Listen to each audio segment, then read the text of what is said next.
Hi viewers, అందరికీ నమస్కారం. June 6న శని జయంతి వస్తుంది. ఈ రోజున ఎట్టి పరిస్థితుల్లోనూ అస్సలు ఈ తప్పులను మాత్రం చేయకండి. వైశాఖ అమావాస్య శని జయంతి రోజున చేయకూడనటువంటి తప్పులు ఏమిటో ఈ వీడియో ద్వారా ఇప్పుడు మనం తెలుసుకుందాం. అంతకన్నా ముందుగా మా వీడియోకి ఒక లైక్ వేసి మీ ఫ్రెండ్స్కి షేర్ చేయండి. అలాగే ఓం నమ శివాయ అని ఒక చిన్న కామెంట్ చేయండి. అలాగే దయచేసి వీడియోని స్కిప్ చేయకుండా పూర్తిగా చూడండి. జూన్ 6న గురువారము అమావాస్య రోజున శని జయంతి వస్తుంది. దీనినే శని అమావాస్య అని కూడా అంటారు. శనిదేవుడు సూర్య భగవానుడు మరియు ఛాయాదేవిల కుమారుడు. శనిదేవుడిని కర్మఫలదాత అని కూడా పిలుస్తారు.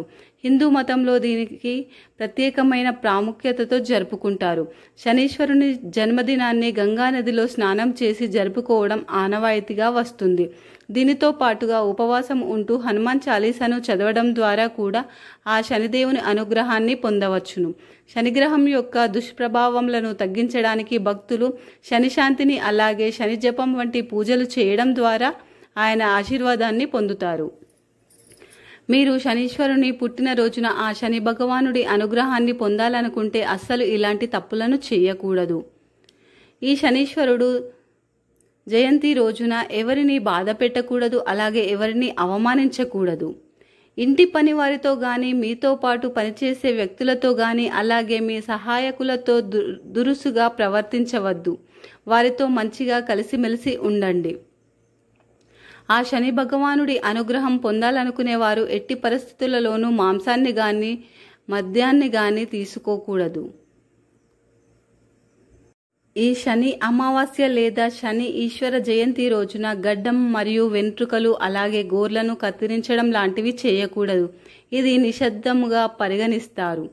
ఈ శనేశ్వర జయంతి రోజున మీరు మాట్లాడే మాటల్లో అనుచిత పదాలను ఉపయోగించకూడదు. ఈ రోజున మీరు ఏదైనా పనిని చేయాలనుకుంటే దానికి సంబంధించిన ప్రణాళికలను చేసుకోండి. ఆ శనీశ్వరుని అనుగ్రహం మీకు తప్పకుండా ఉంటుంది.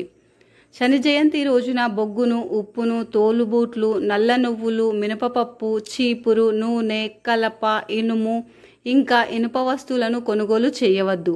లేకపోతే జీవితంలో లేనిపోని కష్టాలు సంభవిస్తాయి.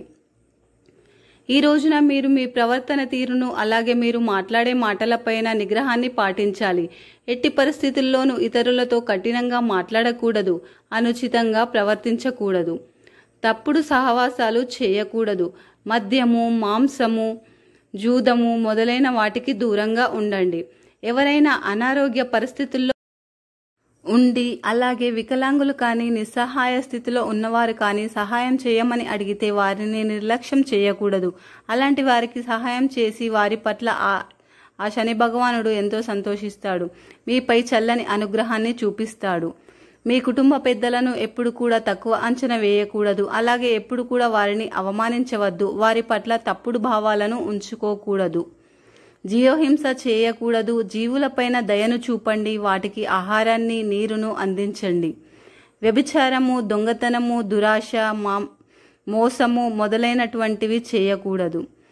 మీ ఇంటి వద్దకు ఎవరైనా ఆకలి బాధతో గాని దాహంగా ఉందని కానీ ఎవరైనా వస్తే వారిని ఆకలితో పంపించవద్దు. నీరు, ఆహారం అందించడం అనేది హిందూ ధర్మంలో ఒక ధర్మం.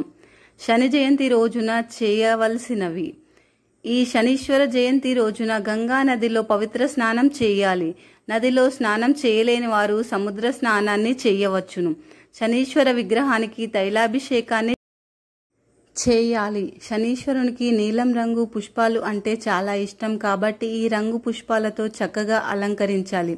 ఆ తర్వాత నైవేద్యం సమర్పించాలి. నల్ల మినపప్పు, నల్ల నువ్వులు శనిపాదాల వద్దన సమర్పించాలి. అలాగే ఇనుప మేకులు కూడా సమర్పించాలి. అలాగే నువ్వుల నూనెతో దీపాన్ని వెలిగించి శని చాలీసా పాటించాలి. అలాగే రోజంతా ఉపవాసం ఉండడం వలన ఆ శనిదేవుని అనుగ్రహం మీకు లభిస్తుంది. శనిదోషం ఉన్నవారు ఆ దోష నివారణ కోసం హనుమాన్ చాలీసాను 11 సార్లు పఠించాలి. శనీశ్వర జయంతి రోజున దాన ధర్మాలు చేయడం వలన శని అనుగ్రహాన్ని పొందవచ్చును. ఈ పవిత్రమైనటువంటి రోజున బ్రహ్మచర్యాన్ని పాటిస్తే చాలా మంచిది. ఈ శనీశ్వర జయంతి రోజున సాత్విక ఆహారాన్ని మాత్రమే తీసుకోవాలి. ఈ రోజున నల్ల నువ్వులను మరియు మినప్పప్పును దానం చేస్తే ఎటువంటి శని దోషాలు ఉన్నా కూడా అన్ని తొలగిపోతాయి. ఓం నీలాంజన సమభాసం రవిపుత్రం యమాగ్రజం ఛాయా మార్తాండ సంభూతం తం నమామి శనైశ్చరం అనే మంత్రాన్ని పఠించడం ద్వారా శనీశ్వరుడి అనుగ్రహం పొందవచ్చు. అలాగే ఓం శం శనైశ్వరాయ నమః అనే మంత్రాన్ని పఠించడం ద్వారా కూడా శనీశ్వరుడి అనుగ్రహం పొందవచ్చును.